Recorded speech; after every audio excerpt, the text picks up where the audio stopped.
And the first question for this questions and answers video is going to be from Peter Albano. He's a fellow contestant. And Peter was wondering, I took snare and wire, but yet I didn't take a multi-tool. So how did I make my snares while I was out there on the land? And that's a great question, but I actually got a few different ways of doing that. For the show, we were allowed either 20 or 21 gauge wire, and I went with stainless steel, and this grade of stainless steel is the same grade that aircraft mechanics use. It's high quality, and even though it's very strong wire, the first way I'm going to show, I'm going to bust it with my hands. But there's a technique to it. So, just hold it enough long enough for a snare. And normally what I would do is I'd put an eye in the wire first, and it's good like let your wire just go past here a little bit instead of like that, let it go past. So you got a little something to hold on to, and I just wind that in as tight as I can. Oh, I almost poked in my fingers that time, but now if you had a multi-tool, you could nip it, right? But you don't have near multi-tool. Well, I didn't. So I'll just wind that in tight for an eye. And then, sometimes I just straighten it the wire a little bit like that. Now, first thing is just roughly the size of your snare you're going to have. And then long enough, so you have to make sure it's long enough so you got something to be able to tie it on. And so what I'm going to do, right here in this place, I'm going to put a kink in the wire. And I'm gonna start off. I'm just gonna show you a little something first. I just got started off there. I got some paracord here, just so you can see. Now this is the wire. All the kink is just like a loop like that. Right, this is your wire. Make a loop like that, and then make that loop as small as you can. And by doing that, you're making a weak spot in your wire there, and that's where it'll bust to, right on that kink. And I'll also say, you know, I've busted with my naked hands before, and I've done it another time, and I actually hauled the wire right into my skin, you know, and cut myself. So I recommend you wear gloves. Now, I would not recommend doing this on the lone show. I done it out there, but I wouldn't recommend it because this is kind of hard on your gloves. If you do enough of this, you will damage your gloves just from doing this. But if you're stuck, you know, I'll show you another way after. But so I'm gonna put some gloves on.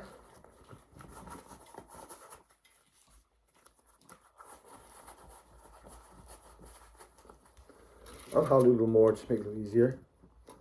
So I'll make that little kink as small as I can, right there, and then I'm just gonna wind it around two gloves like that, and the kink is in the middle, and just like that. Now, like I said, I've done it before with gloves, but another time I've done it, and I'll show you what I've done. When I hauled, I cut that wire right into my hand. But now there's another way you can do it too. I'll just show you another way. Actually, I should have picked up a bit of stuff to prepare for this, but same thing. Actually, I'm going to fold the end of the wire down a little further this time, so you got a little more grip, right? Right there, more grip. And then just wind that in real tight. Real tight. And look at that. Perfect eye. Now, same thing. Figure roughly how big your snare is going to be. And then a bit to be able to tie it on with. And just come at that coil kind of funny here. So I'm going to put my kink there. Like that. Like that there. Now, just say you're out there and you don't have gloves. You can use, that's all I got here right now. Just pretend you just got two sticks of wood, right?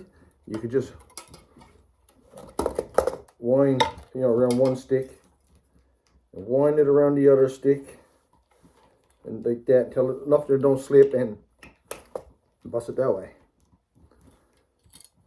So that's how you could do it with gloves or without gloves, by busting it with just your own force or whatever, just by putting a kink in it, making a weak link. And so after I make my snares, putting through the oil, like, oh my gosh, this wire don't want to cooperate here. Just wind around my hand, like that, and make a few like that and stick them in your pocket. So that's 2 ways. Now another way is you can use your axe. I'm just gonna embed that axe there in the chunk of wood like that, and I'm not gonna make no noise in them. I'm gonna just speed this up a little bit. So the best is if you can find a rock with a sharp edge. The sharper the edge, well, actually not for this one. Sorry, got ahead of myself a little bit there. The first one's gonna be on the axe. So you're gonna lodge the wire across the corner of the axe there like that after he's embedded, and hit the corner there with a rock. These rocks are kind of big. And sometimes you go snap it right off, or you're breaking off right away, or you're waiting, just buckling back a couple of times like that and he'll come apart. Right? So it's not that hard. Just when you corner your axe, and you won't hurt the axe. It is. Sassy. Sassy's there. You go, Sassy.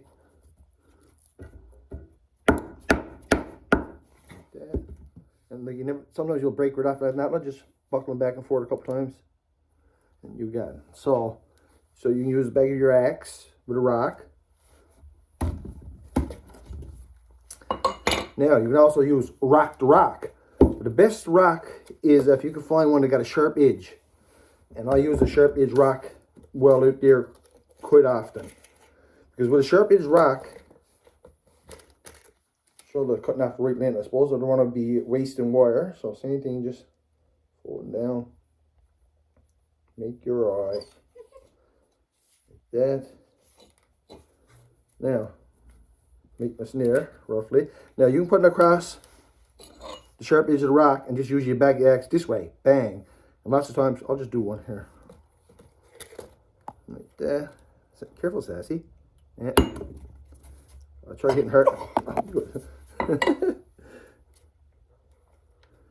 Oh yeah, I'm never hitting harder because I'm afraid to hit Sassy. Be good, Sass. Yeah, see how it's flattened, but it'll just break back for a couple times. But lots of times, you'll just get it on the first smack. And now that I showed that, I'm just gonna use line up there. Now across the edge. Now you go rock to rock. Across that sharp edge there like that. I try to get in one smack, but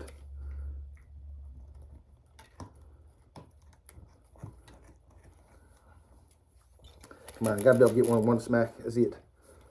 I've done many out there on the first whack.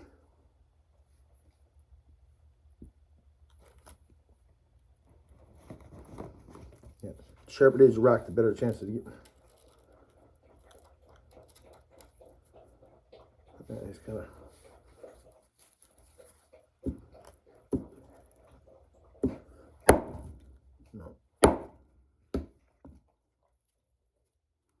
Anyway, it can be done. I've done lots of times, but it works.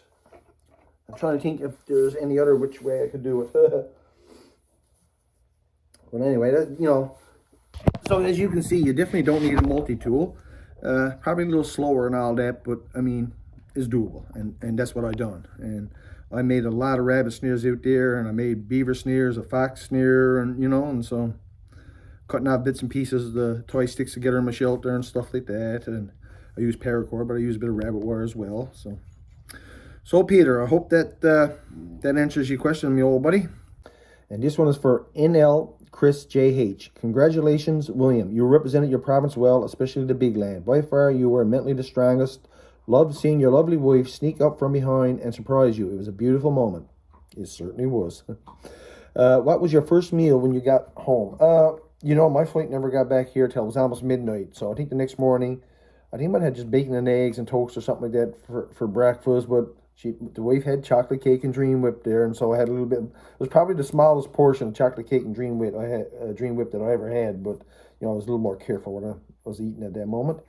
And later that day, I can't remember if it was for dinner or supper. I actually fried up some cooney because That's one thing about it. I was a hunter, and I really wanted to bring some back so I could share with the family for them to try, you know. So to actually bring back some of the cooney that I caught there and share it with the family that was kind of a special moment for me, you know, or for all of us.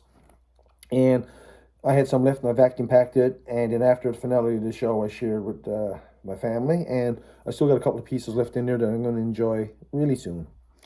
And actually, then the next morning, believe it or not, William had a corn cob for breakfast. He loves corn cob for breakfast, and you know, it was really good. But I think after that, though, it was quite a while after that before we had fish again. I had to take a little break from that kind of stuff, you know. But it was good. I'm just going to read off a couple of comments, and then because I know I'm not seeing them here right now, but I had like a lot of questions about this. This is Chris Burt SX8EL. Congrats, William. Enjoyed watching every episode. You were always so positive and upbeat. It was a pleasure to watch. And at Mick Stunkerson, congrats from Manitoba, William. I've been watching you since your boy was infant in the truck when your chicken Martin sits. I predicted Clay would win, and I was worried about you as well. You can just tell who's been there and done that. One of your greatest strengths is your attitude, for sure. And the reason I read those two comments, I had a lot of questions about that, like why or what's the secret to being so positive and upbeat. And you know, I guess that developed over the years. As a fisherman, I think that helped because, you know, I mentioned this before, but like when you're fishing, you're faced with different types of challenges every day. So nothing, you know, after a while you just learn how to deal with stuff. It's not like getting down on it or whatever, or getting discouraged, but it's not going to fix it. So you just look, and there's certain pleasure, you know, when you find a solution to something. And so that's what you got to think about. Like, you know, if you got trouble, when you solve it, yeah, man, like, you know, you get like a little adrenaline or something from it. I don't know, like, you know, it just feels good to find solutions to problems, and you look at it like that. You know, I think you'll have a better time with it. But regards to that, I really don't. I don't know. It's just the way I'm built. I guess I don't know. But you know, and I think even like probably, you know, we down the land that long, and I read a lot of books and this kind of stuff as well. A good diet, a wide variety to get all the vitamins and minerals that your body and mind need plays a part in this as well. No doubt about it. This is at Amanda Budgel 2777. Huge congratulations, William. You have certainly made Labrador proud and put us on the map. My question for you is, how do you manage to keep everything quiet until the finale? That must have been tough. So happy for you all, and so glad you made up your boy's birthday to him. Yeah, you know, making up the William's birthday, dude. He loved watching that on the show. So that was the moment. Yeah. And you know, well, for quite a while through this, you know, I was offshore fishing, so I didn't see too many people when I'm offshore and stuff like that. But you know, really, I just had to keep a poker face. You know, that was the tough thing. If someone asks you something, like you almost, you know, you gotta know how to respond back to it, because you don't want people picking up on stuff. You know, people, you know, but like, you know, when I first come off, the first thing was just like I was happy after people know I was just on the show, because we had a bit of weight on. There was a lot of people, you know, they were really concerned with it, you know. Rumors were flying, man, he must be sick or something and all that. So when they found out I was on the show, that was kind of a relief anyway then, because then they knew why I had the weight on. And even then, you know, I was home for a while, put back a little bit of weight, and I thought I was looking kind of jolly and good, and you sick or what? So, you know, yeah. But it wasn't too bad, really. It was just had to be like, you know, when people ask how you answer back, like, you know, had to, you know, just can't talk about it or whatever, but like, you know, just even your facial expressions, people try to read into everything, so just be really careful, keep a good poker face. Yeah. And this one is for Sherry Curtis Parr, 5014. Hi, William. My husband and I, along with our friends, gathered weekly for a watch party to see how you were doing. Awesome. Thank you so much. We were all rooting for you and so happy for you for you when you won. Well done. My question for you is, how close were the contestants in proximity to one another? When the boat and helicopter came to pick people up, I wonder if the other contestants could hear these noises, since they can be heard a long ways away. Thank you. You know, we were so far apart that you know, I wouldn't be able to hear no one, see no one. I wouldn't even, like, because I had, my place was called Juniper Hill. I got up in Juniper Hill, and, you know, I even looked around and said, you know, I wonder if I see smoke from a fire or something on certain days or something like that. But I had laughed once I was up in Juniper Hill. I made like a moose call, and then I heard a moose. I seen lots of tracks. I never did see a moose, but I did hear a moose to the eastward of me. And so I called, and I was thinking, that'd be funny if there was another contestant actually calling back to me, but it probably was a moose. I'm pretty sure it was after, you know, but I was just thinking, yeah, that'd be real funny. You know, I make a call like that, and the fellow, they're actually hunting a moose, trying to draw me in. That would have been funny. Yeah. And the reason I kind of said that too, because, you know, if there was somebody doing that, you know, because on the film with them all the time, then they could see if someone was calling back at that certain time. But it was definitely no one close enough for that. And you know, I think I mentioned this before. I'm not sure on camera or somewhere else, but like, you would hear a chopper once in a while, but you never knew what they were up to or anything like that. And if someone would have said to me, 30 days in, we'll give you $1 million if you could tell us exactly how many people is gone, there would be no way to know. So, you know, no way in the world. And so, oh, sassy. Simon Donwell 9840. William, where did you get the Irish in you? I watched you all the way through. You're a legend. Ireland has a lot of ties with Newfoundland. Your accent is half Irish. I couldn't believe it when I heard you. Delighted you won. You deserve it. Best of luck. Yep. Well, you know, like I said, there is a lot of Irish that settled over here years ago. But actually, my great-great-grandfather came from Wales. I know I'm not going to pronounce this right. Athenwyn, Wales. And he came across and met our great-great-grandmother, who's Inuit. And he stayed here, and the rest is history. But, like, I got a lot of friends with Irish, most definitely have Irish ancestry. And I might actually have Irish ancestry on my grandfather's side, but, like, on my grandfather's side, their parents and grandparents, they died when they were young, and like with the family trees is really hard to track. So there probably might be some Irish tied in there, but the family tree is really hard to track, just the way it is. Yeah, but I'd like to visit Ireland sometime, and if I do, I'm definitely going to have a pint of Guinness. Most definitely. This is for Ellen Burgess 6772. Congratulations, William. You're awesome. So glad you won. Cheering for you the whole show. A great East Coaster. I have a couple of questions. First, after you lost your food cache in the rock wall, what was you thinking about hiding your food in the same manner? Well, okay, in the rock wall there, that was my first kitchen site. I lost the grouse there, and I'll tell you another little interesting thing after this with the grouse. That was like a chinch gone in the rock, and I put the grouse in, and I jammed the rocks in there pretty darn good. I don't know how they hauled them out, to be honest with you. It was obviously even locked in place.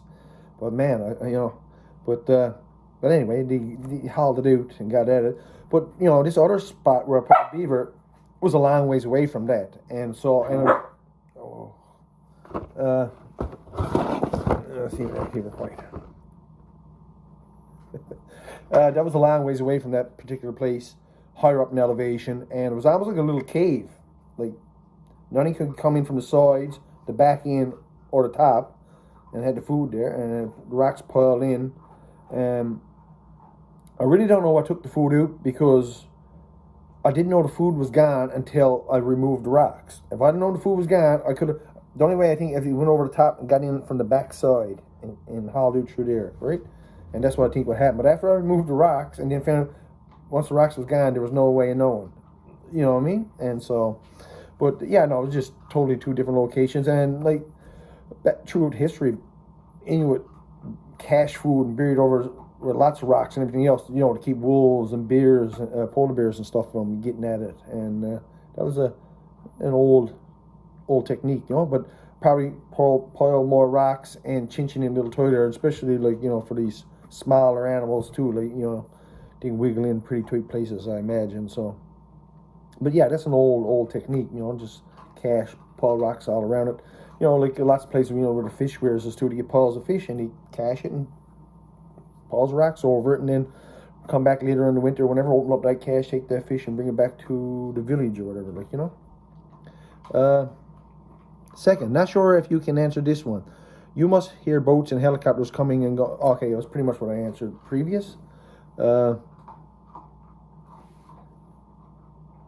you thinking and counting? Yeah, no, like I said, if someone would offer me $1 million, like say after 30 days, how many people are gone? I would have lost the money. I wouldn't even come close to it. Yeah, I kind of forgot. I was going to mention this as well, but that cache in the rock there by the first kitchen site. One of the grouse, his crop was stocked right full of fresh berries. And so I cached that crop of fresh berries there too. And I said, well, later on, you know, because those berries in the crop, when he roosts, then he goes down into his stomach, into his gizzard and get digested. But those in the crop are super fresh. You know, they're just like a bag, really. And so I had that crop of berries. I had that stashed there as well. And I said, well, you know, later on in winter, if nothing else, I'll come back and I'll get that crop of berries. And I was hoping to get more grouse like it too. And I would stash the berries in the crop. And here, the martin or whatever that grouse took that crop of berries too. So that was kind of, yeah, that was kind of neat. This is at Mary H7924. Congratulations again. Question: after spending time with your fellow competitors at base camp, who do you feel was going to be your toughest competition? Been enjoying your videos for several years. You know, when you're in a first meeting people like that, you know, everyone looked tough to me. Everyone like got different skill sets and things like that. You know, I knew you know, Dusty, like kind of like myself. He does a lot of hunting and fishing and trapping and stuff like that. So you know, and Jake, I knew he was solid, and Dub, I knew Dub was going to be. I kind of knew Dub was going to be tough, and Timber as well. Like what really I thought about Timber was, I knew the water quality was going to be really bad in there, and so I know Timber's pretty skilled too with water filtration and things like that, and you know, things like that can play a crucial role in areas like this, you know. So I know, you know, and Sarah from Alaska, and Michaela too, from her background up there in northern Saskatchewan. Like everyone to me was, when you're in that moment there like that, is, you know, you don't stick out like that much. Everyone, you know, had strong skill sets in their own way, which, you know, depending on what environment you're put in, could prove to be more successful. You know, like Sarah's foraging skills are spectacular. You know, I wish I knew half what she knew when it comes to foraging, and you know, so you know, if you're in put in a place where there's very, very little game, you know, that could be crucial. But you know, everyone seemed strong. Everyone had strong skill sets. You know, we had different skill sets, but everyone had strong skill sets. Okay, this one is at Ages Adventures. Great video, William. It's awesome to hear all these answers and some of the details of your experience. When watching the show, it seemed to me that the only thing that would pull you from the game was an injury or lack of food. You seem quite accustomed to the weather and were not having issues with it at all. Your attitude with being away from family for a long time was great to see. You were in a good mental state. I gotta read more here. Great job out there, and I'm happy you were able to get the win. I've now found your channel, and I was happy to see that you're been doing content for a long time on here. I've been viewing some of your older videos and quite enjoying it. Okay, there's another question there. Sorry about that. Oh yeah, but yeah, thank you.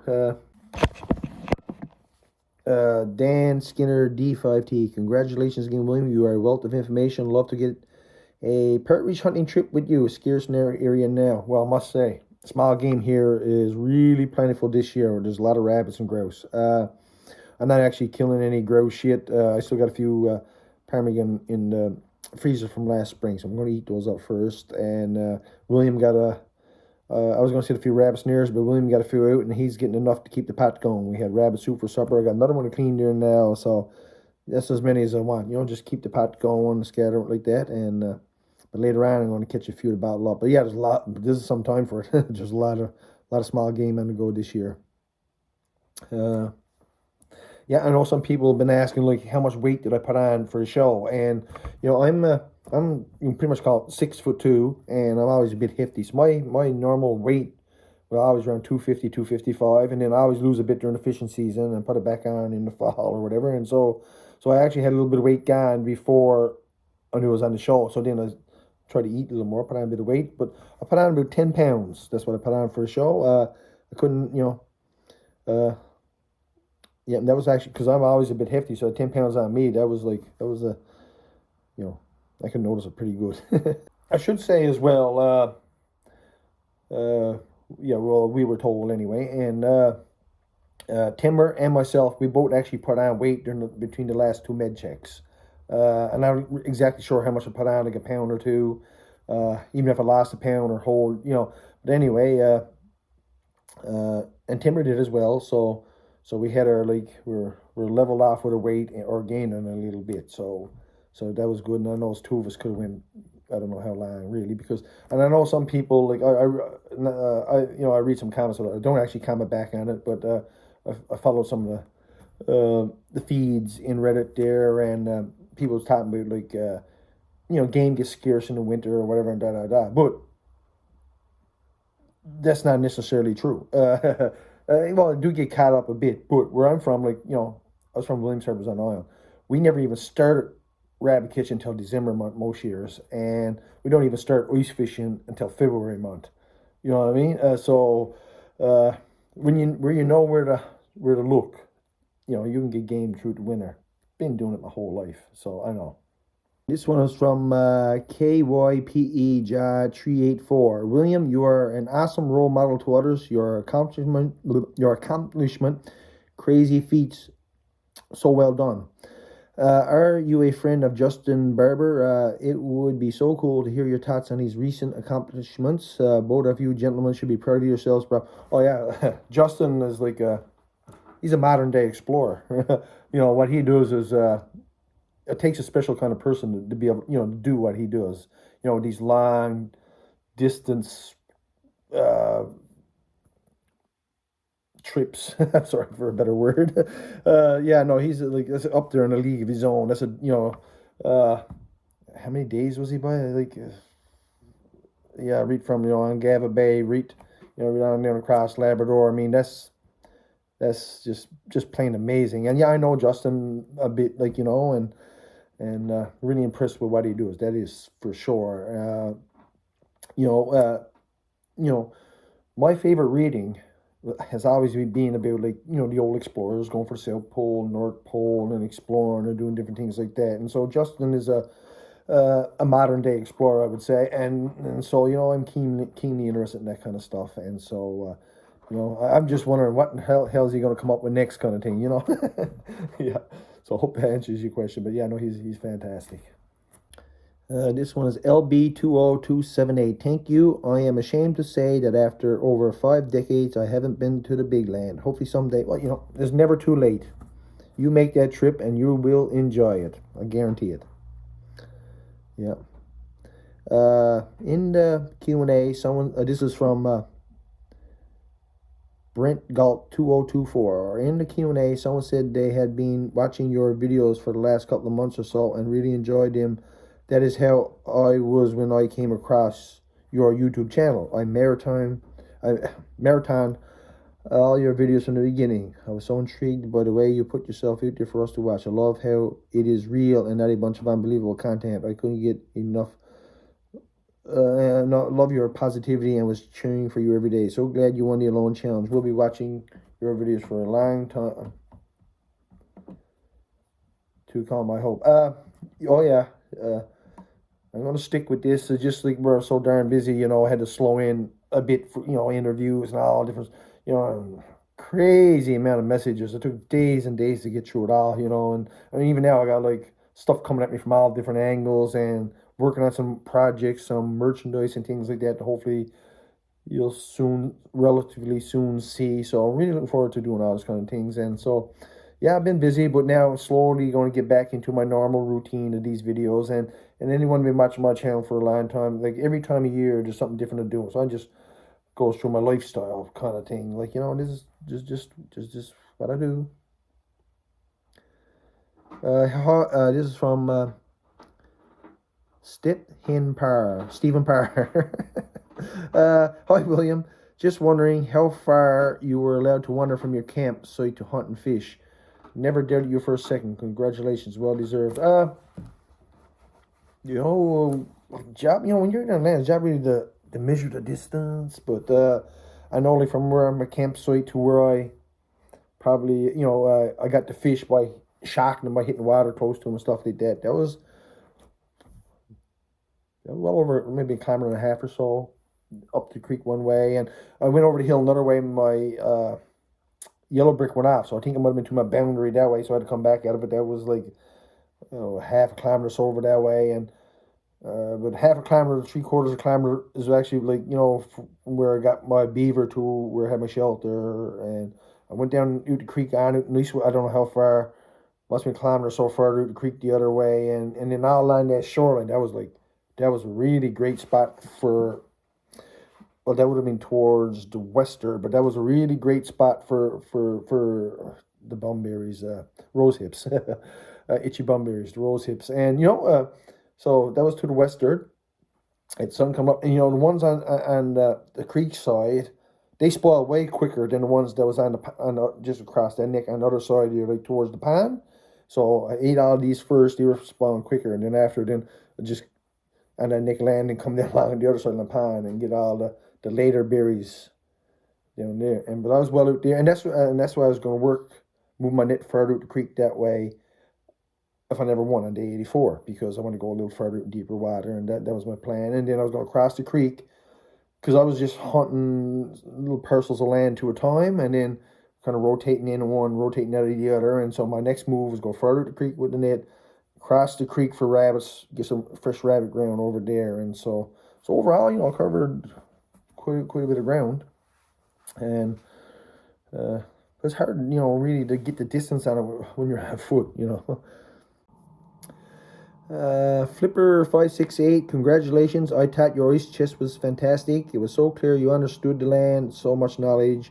Would love to hear more about your shelter. Apart from the smaller size, what do you think made your shelter walls warm compared to some of the other shelters' designs on the show? Well, I can't really speak on how warm mine was compared to someone else's like that, but well, it was small, but the key to a warm shelter too, I had like a lot of boughs. You gotta protect yourself from the bottom. Not only the sides, you really got to protect. And I had like a lot of spruce boughs on the bottom. I had it really thick, and when you're lying on it, settle down. And so then I put fresh on top of it and settle down and keep just piling in, and the only time I stopped then was after snow got on them, because then you didn't want to put snow in your shelter. And the walls were made of small diameter birch trees, so it was easy to work with, and so they were really tweaked together. Not too many gaps. Well, there was gaps, but it wasn't a lot.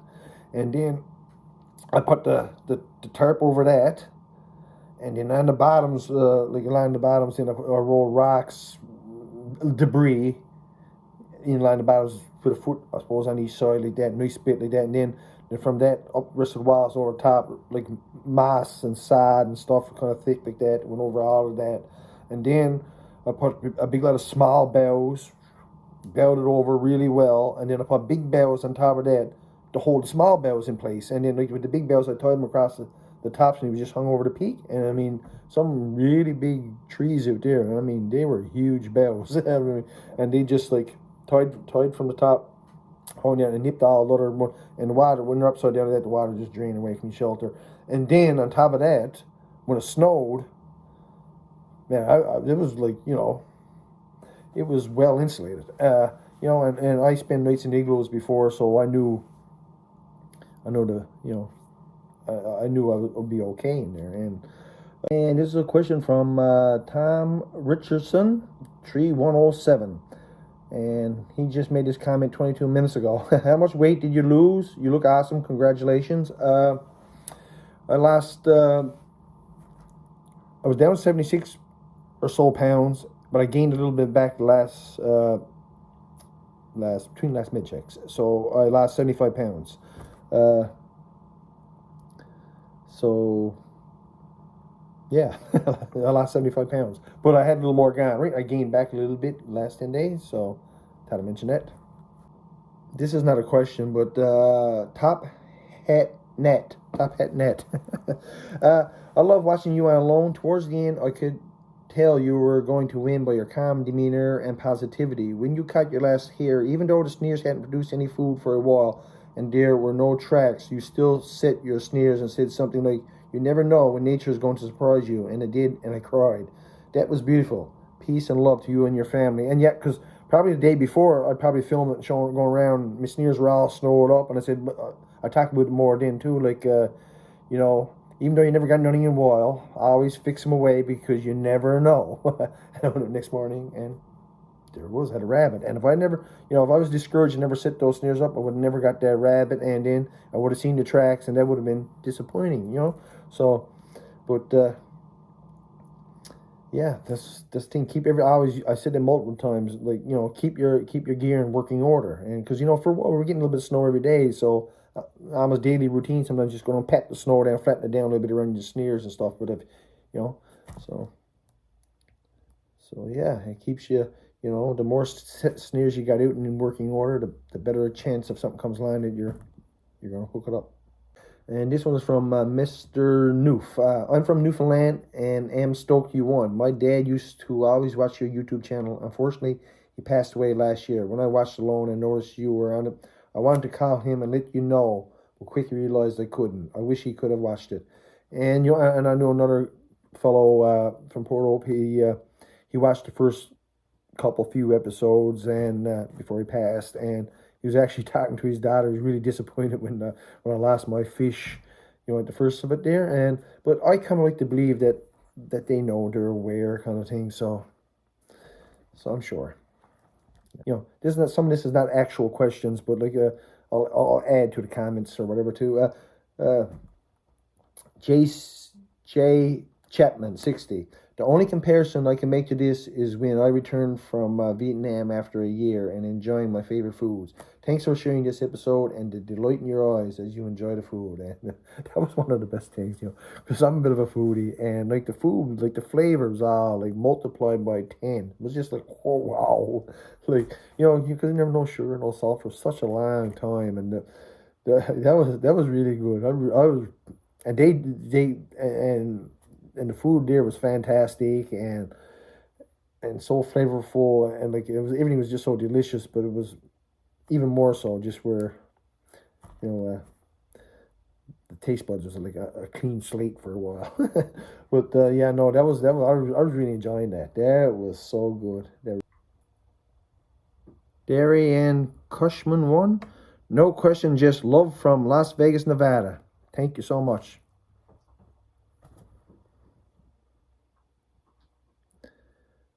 Mr. Botwood. William, congratulations on your win. You made us Newfoundlanders really proud. So when is your book coming out? You know, I was kind of thinking about that a little bit, actually. I'm going to dwell on that a little bit more, and you never know. You never know. Yeah, I was kind of thinking about that lately, because there's a lot of stuff, you know, I could talk about that was never ever showed too, right? So, here's the question. When you were dropped off at your campsite area, what was the first thing that came to mind when you seen the team leaving you behind? Yeah, like, I just like it's hard to believe that this is actually happening. Like, you know, like I kind of said before, it's like one of those dreams that you dream about, kind of thing, but you never actually think of what happened. So I think I kind of said, like, it's not a dream, it's real, or something like that. And so, like, it's just and then, you know, like, then it hits you, like, yeah, man, this is happening. You know, his job to put in words really by is like, it's such a big thing, like, but then you're just there, you know, and then wow, and then so then you gotta try to collect your thoughts, and you know, and I want to hit the ground running, and so then I had to actually run a little too hard, so then I had to calm myself down and then get the net out and, you know, get my priorities straight and like that. Because that was the whole plan, you know, bring that net, get he working and fishing, so then I could do other stuff, like, you know. And so, yeah, the camera shut off there, the battery went dead. This one is Jeffrey Thomas 7057. Wow, an awesome win, so impressed. You mentioned many times being dry was the most important before bed and staying warm. How often did it rain there? It seemed like it went from dry to snow on the show, but we did have rain there for like least 3 different times, I guess, or more. Actually, because when I first went there, the water quality I found really bad. Especially I was drinking out of the creek. Had the filter with my my neck gaiter and boil it and everything else. And even then, they get the funny taste in your mouth. And so when it rained, I collected a bit of water like on the tarp from the shelter before I had the mask that I put on it, and that was really good. And I think had my pot and knocked the water off the branches a few times to get some good water, because the water was really bad until I found the water over on the cliff, and then I made that area my first kitchen site. But I remember one day I went over to haul a couple rabbit snares and started to rain, and you stay dry under those great big spruce trees, and so I stayed under there by must be about an hour and a half, 2 hours, waiting for the rain to slack before I go back to my shelter, because I knew I'm glad it never rained all night, I suppose, but I've been there. But I didn't want to get wet just because I didn't want to get wet traveling back to the tilt. So I waited, just stayed in that under the big old spruce tree, just waited it out till I don't know if I fully stopped, but nearly stopped anyway. And yeah, so no, we had a bit of rain there. And Andrew Wolf 4334. Hey William, I really enjoyed that. I didn't see Alone as I don't subscribe to any TV, so I anxiously await your follow-up videos. I'm sure many others would be very interested to learn more about your and your wife's ancestry. Any chance of a book in your future? It's possible. And the book, I'm going to seriously consider it. I'll just tell a little story about one of my ancestors. Well, my great-great-grandfather I mentioned earlier, come from Wales, and he married her great-great-grandmother. She was a Kimnook, and there was a man related to her, Thomas Kimnook. And I got a video on the channel here where I killed the seal in Red Bay. So if you look up like seal hunting in Red Bay or something, you see that video. And that place, like, people seal hunted in that spot for generations, because we got a tickle on the back of the island called winter tickle. And seals, when they're migrating from north going south, they come through that tickle. But then when they come in around, they swinging around Red Bay there. And especially when you get like a slab nice land by the bar, seals will come in. The old royals just along that edge, and people be hunting them there for years, generations, and even on the sides of Red Bay. But old Thomas Kimnook, he been known in that place. He done lots of times, like late in the fall, even when there's ice around. This is how tough these people were. And he was Inuit. If he shot a seal, because sometimes the seal will sink, if they don't have enough fat, and no matter how cold the water was, he'd been known to swim out and dive down and get that seal. And there's many stories told on that. But in Red Bay, now this is a story I heard, but I don't exactly know why, but I think I do. In Red Bay, he done that. He swam out in that same place in that video. He swam out to get seal, dove down. But that much blood come from the seal. The way the story went, that much blood come from the seal. He said he nearly drowned.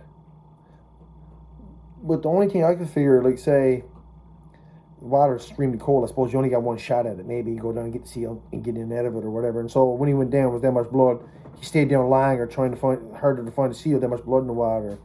That's all I could figure. But that's the way the story was told. There was so much blood come from the seal, he nearly drowned there. But that's that's how tough those people were. Like, they were really tough, and and because that seal meant survival, and that's the way it was. And there's other stories told, like but actually he the stories that's told about and there's many. He's almost like a legend, I guess. BIVOUAC 9877. Truly awesome to watch your Labrador culture shine proud.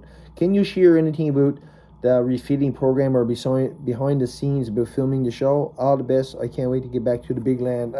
We're not supposed to talk about behind the scenes too much, but one good thing about it, on the Alone official broadcast, and especially when the interviews the producers, they go over a lot of that stuff. And so, we're not allowed to talk about that kind of stuff. I don't want to really trip up and say something that I shouldn't, but there's a lot of great info on that podcast, so I highly recommend you go watch, and especially, all the episodes are good, but if you want to know this kind of stuff, watch especially the ones that where they interview the producers, and you will get a lot of great info from that. And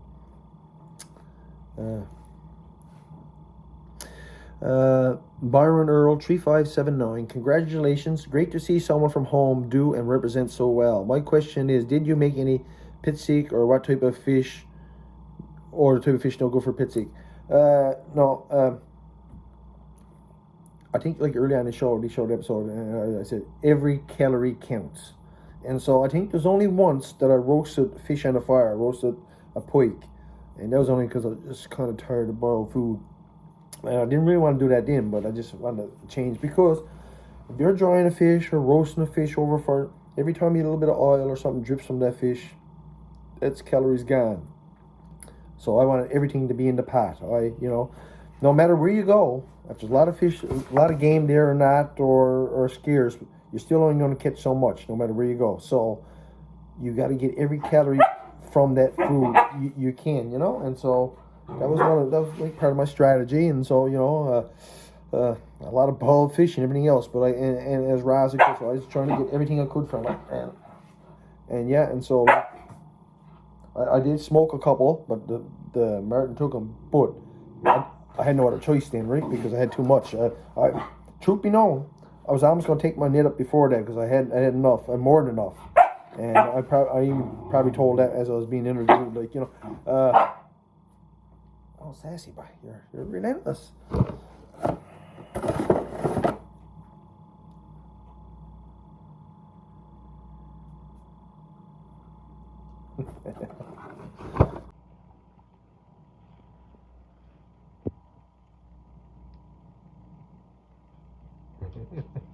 Sassy got her made.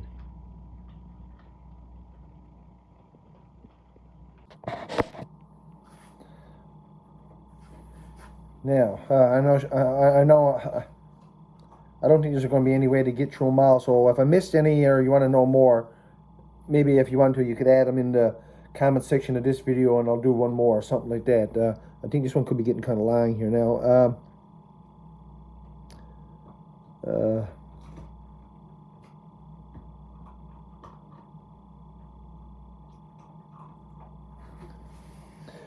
Okay. Pagan Fagan. Congrats on the win, Skipper. I'm from the island, but spent a bit of time working up in the big land and certainly enjoyed her beauty. Seems how you were basically just on a dandy camping trip up along for season 11. I think that's probably alone. Or I was wondering how you figure you would have made out on season 11 in your backyard up the coast. Rough spot. Yeah, well, I caught quite a few rabbits and quite a few fish not too far from that area. Yeah, so, yeah, I'm sure we got some grouse, rabbits, and fish there as well. You see, like, you don't really see everything that's being caught, right? But I know there's quite a few trout there for sure. No doubt about it. Probably a few rabbits and that too. Oh, excuse me, sorry. I would have just read more there too. Or not. Yeah, not touchscreen.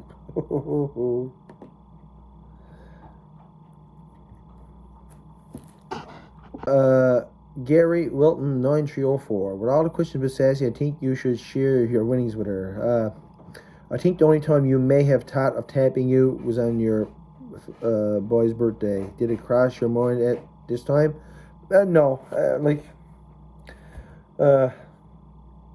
it's something you don't want to do, miss your boy's birthday and all that. But I always try to think of making things positive, think it as the greater good. Like, and I knew like we're well into the game, so I knew we never know.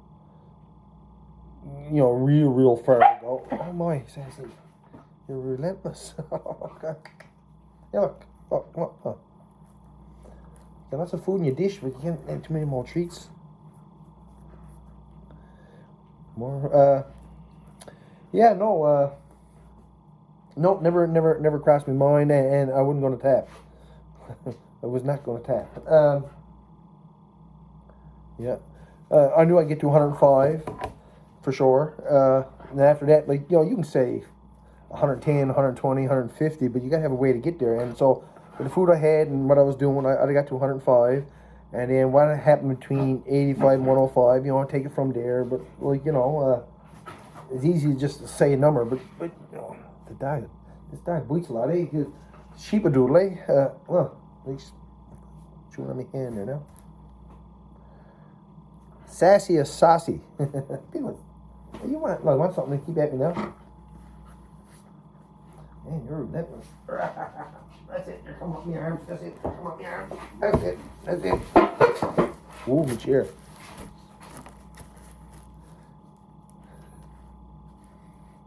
I don't trust her. No. Oh, sassy. Austin Smith TY3 UB. Was there a Beaver Lodge around? Was any effort made to do a little under the ice trapping? Well, see, initially that's what I was thinking. I'd probably kitchen under the ice, with a beta stick and snares on a dry stick with a beta stick or whatever. But I decided to take it a little bit earlier, and so we were only allowed one beaver. So when I caught the beaver, so that was it. And I was a bit disappointed because he was small. I was hoping for a bigger beaver, a lot of fat, right? So. But there was a big lodge there. Oh, a huge lodge. I filmed all that, and I actually had a boil up over on that site where I made some beaver snare on site there. It had a little boil up and stuff, and it was real nice. And but it was a huge lodge there, and they had a huge feed pile there, so there's a few there. This one is Go Habs 9. Hi, William, and congrats. Can you share any sort of behind-the-scenes things on Alone that fans made? Like I said, go to the Alone Official podcast and really pay attention to or listen to when they interview the producers. And what advice could you share for someone looking to go on the show and win? Well, learn as much as you can. Really, you haven't got to be the best at anything, but as long as you can fish or you can set snares and traps, build a shelter, light fires economically and stuff like that, and take the tools that suit your skills. Like, don't try to go and if you're a good bow hunter, take a bow. But if you're not good at bow, you might be better off taking a net. You have to think these things through, but you just go out there and stay positive all the time. Like always, take pleasure. If you have trouble, find a solution for it, and you'll be happy then because you found that solution. Always stay positive and enjoy it. If you ever got a chance to go on a show like this, you might never win, so you want to come away with a good experience, so, enjoy it. I don't think there's anybody who's going to go out there and have some kind of trouble. I don't care who he is. The best of the best of the best is going to have some kind of trouble. No, it's just too long out there. Something will happen. Charlie's mom, 7594. You are my hero. Did you get mice/rodents in your shelter? Not a lot. I heard a scatter mouse sometimes, and sometimes you hear a little moose here, and you just bang the shelter, and then he stopped, and you wait and you listen and you hear. But the martins were around the bank where I too a lot, and I think they were actually catching up a lot of the mice there. So I don't think I had so many deer as maybe other places or whatever. But I never had many deer. Like I said, the martins was just had them caught up. Definitely tell the story about your grandfather. I'm not sure which one that is now. But I tell you, I know something that my grandfather showed me years ago, and I actually showed this out there, though, but I'm going to have to leave that there. Let me see here. Now, my grandfather told me years ago, like, you see a knife lodged down like this, right? Blade up. So every time you see a knife like that, I'll think of him, but when you do turn it down, make it safe. So every time I see a knife like lodged up like that there, he comes in my mind. And then I'll turn it down and make the knife safe. But now, funny thing about it, every time you see a knife up like that, you're going to think about me. And so, but I always turn it down, make it safe. And this is a really sharp knife right here. Hey, two things since I brought up this knife. One is I had in here the other day, and my buddy Curtis was here, and he actually cut his hand on it, and he bleeded quite a bit because he's on blood thinners. And so it's super sharp knife. Only had this one come. This is the TBS bore 2, is it? And this is a great bushcraft knife. I retired my bushcraft knife, and I needed another one. So this is what I got. And when it came, I'm going to mention this as well now. There's a little cut there in the sheath. And I don't know if it come like it or if I cut when I first put the knife in or whatever, but I was just here and I seen that cut in it. So I don't know what happened. And so I took a picture of it. I sent it to the place where I bought the knife, Canadian Outdoor Equipment. if it's any different, I think this, yeah, Canadian Outdoor Equipment. I messaged them and they sent me another sheet right away. So that was fantastic. And what I done while I was waiting for this one to come, I put a bit of goop on him. And so he's actually pretty darn good anyways. Obviously I got a spare sheet. Yep, so I was really pleased. They you know, no questions asked. They just sent it right away. So thank you very much. Canadian Outdoor Equipment. I'm pretty sure that's the name, yeah. Because I searched up bushcraft knives online and I found this place, and because I think they're in British Columbia. NH Mountains 5683. Okay, William, nobody has asked the question that most people want to know. What to use for toilet wiping? Moss, bark, snow, the biggest leaves I could find. That's what I used. The biggest leaves I could find. Yeah. And kind of at the end of it, I sacrificed a couple of pieces of my shirt.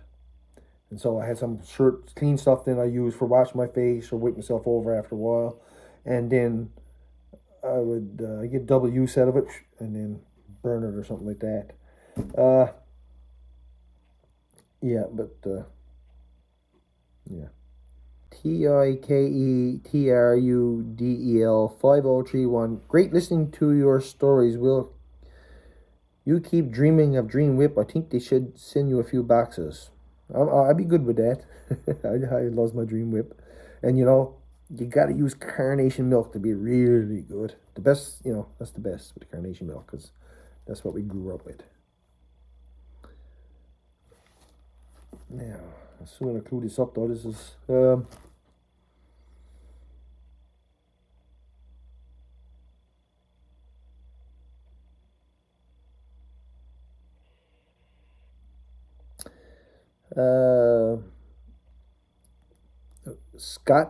Scotty Word 996. Hey William, on your recommendation, I listened to the Lone podcast all along.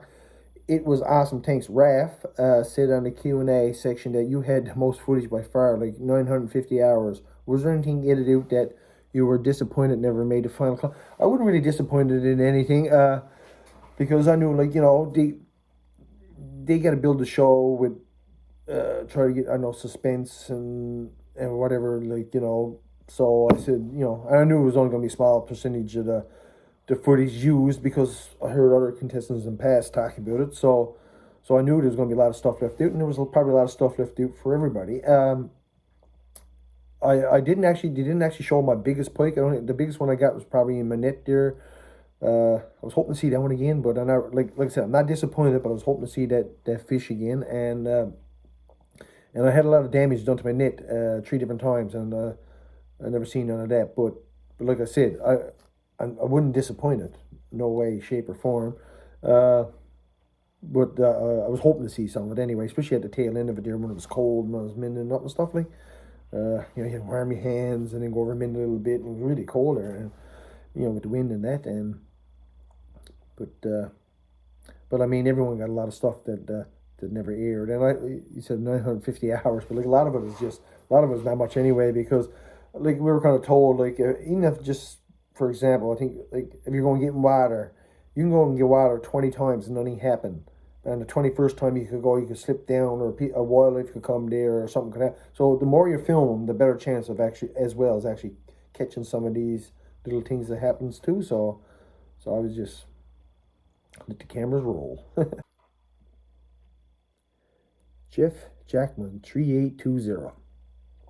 If you ever get the chance to sorry. Yeah, I think this is going to be the last question. Jeff Jackman 3820. If you ever get the chance to go on the show again, would you consider taking a bow and arrow? Only under one circumstance. If we was going somewhere where there was caribou, because I love caribou, unless you let me snare him, because in a real life situation now, because you know we got regulation, but I'm telling you now, I could snare a moose if need be, and I could snare black bear, and I could snare caribou, but because of regulation, you know, you can't do it. And but if we were put into a place where there's caribou, I would take a bow and arrow, just because I love caribou so much. And if I got a caribou, I would feast and live like a king on that land, because that is my absolute favorite food and meat is caribou. And we had a feed the other day, and oh my God, it was so good. And next year, I should have tags. I'm hoping to. Fingers crossed. I thought I was going to give them the year, so I think I'm pretty sure next year. But and the year after, Wife will have hers. So after this year, we'll get 2 caribou over the next 2 years. So that's going to be fantastic. I just absolutely love caribou meat.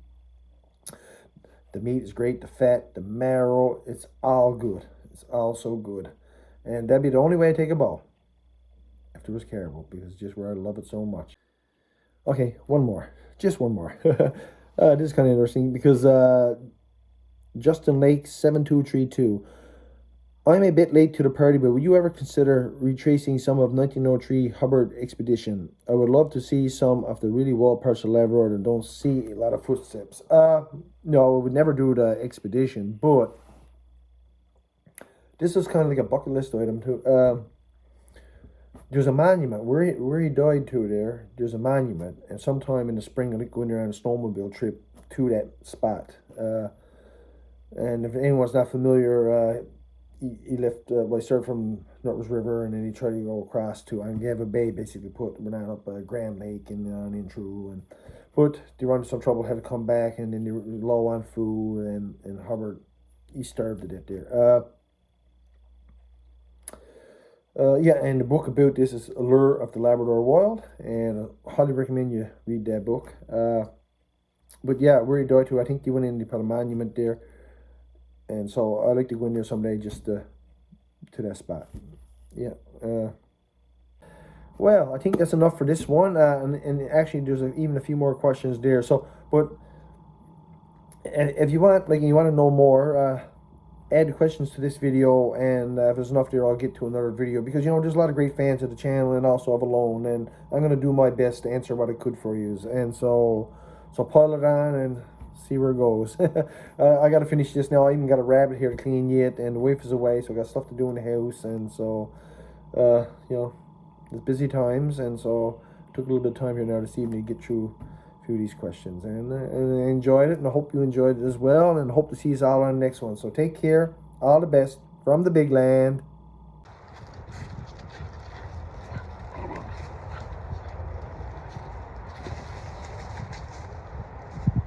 It's actually smart.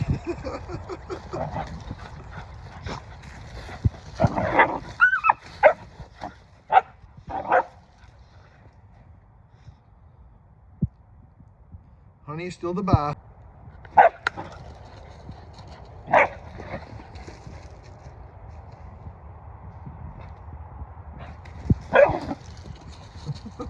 Sassy as well.